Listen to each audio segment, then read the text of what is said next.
Donald Trump waves as Sebastian Kurz, Austria's chancellor, not pictured, departs the White House before meeting in the Oval Office on February 20, 2019. Trump met with Kurz to discuss trade and immigration. Photographer, Drago, Bloomberg, copyright 2019 Bloomberg Finance LP. During his State of the Union address, on February 5, 2019, Donald Trump declared, "I want people to come into our country in the largest numbers ever, but they have to come in legally." The remarks and those that followed the next day raised two questions. 1. Is this a change in Trump administration immigration policy? And 2. What signals or clues should we look for to know whether Trump's remarks represented rhetoric or a new reality? The first 2 years of the Trump administration has seen a series of actions to reduce immigration.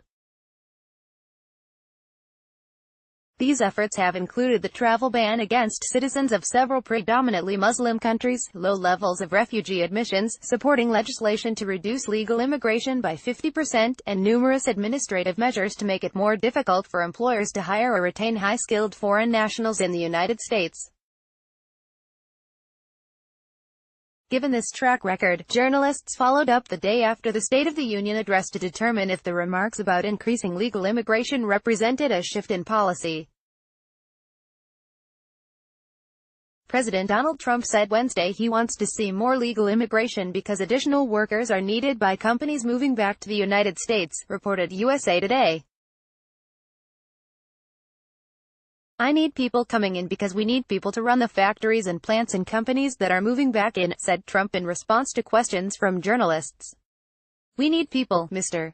Trump has made some supportive comments about demand for foreign labor from U.S. industries before," reported Louise Radnofsky in The Wall Street Journal. But his recent remarks stood in contrast to his long-standing backing of restrictions to favor Americans' jobs, wages and security. The White House said Friday that Mr.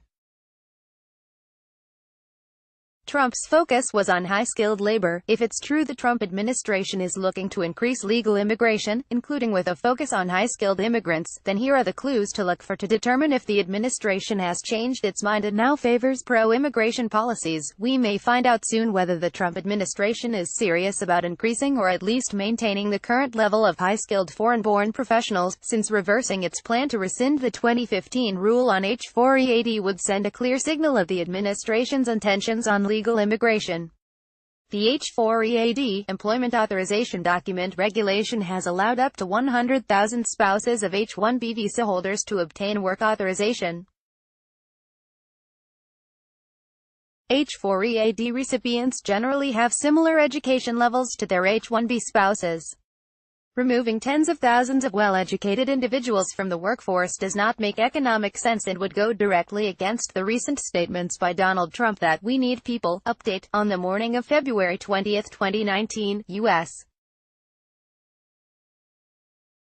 Citizenship and Immigration Services sent a proposed regulation to the Office of Management and Budget to rescind H-4EAD. The next item on the calendar may be rules that affect the employment of high-skilled foreign nationals on H-1B and L-1 visas. Due to the long waits to obtain an employment-based green cards, H-1B and L-1 temporary visas are often the only practical way for a high-skilled foreign national to work long-term in the United States.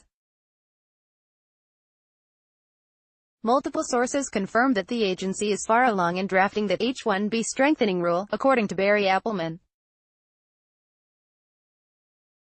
The rule would revise the definition of specialty occupation and employment and employer-employee relationship and aims to better protect U.S. workers and wages. USCIS is also drafting an L-1 regulation that would revise the definition of specialized knowledge. L-1 visas are used to transfer existing employees into the United States. If new regulations make the H-1B and L-1 visa categories more restrictive, then that will send a clear signal that the president's remarks in the State of the Union on increasing legal immigration should not be taken seriously.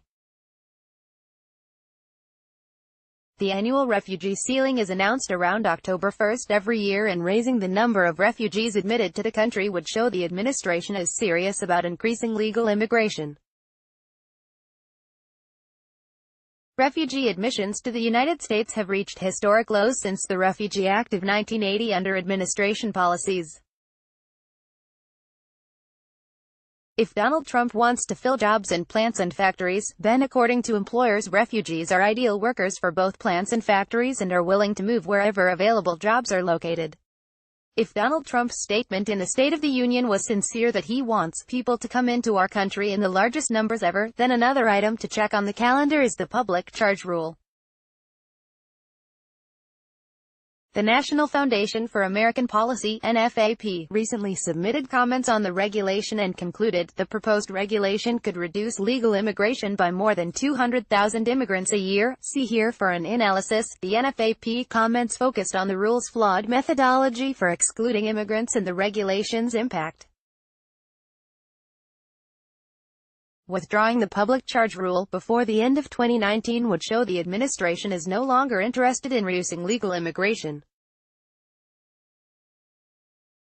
The most obvious way for the administration to show it intends to increase legal immigration is to support a bill that would admit more legal immigrants. Absent that, the administration could support H.R.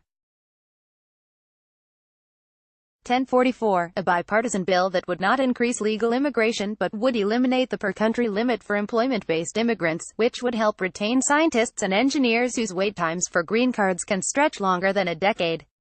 See here for an analysis of the bill. Concrete steps the Trump administration could take to implement a more welcoming policy on legal immigration include allowing the spouses of H-1B visa holders to continue working in the United States, raising refugee admissions and proposing no new restrictions on H-1B and L-1 visa holders. Actions speak louder than words, even if those words were spoken during the State of the Union address.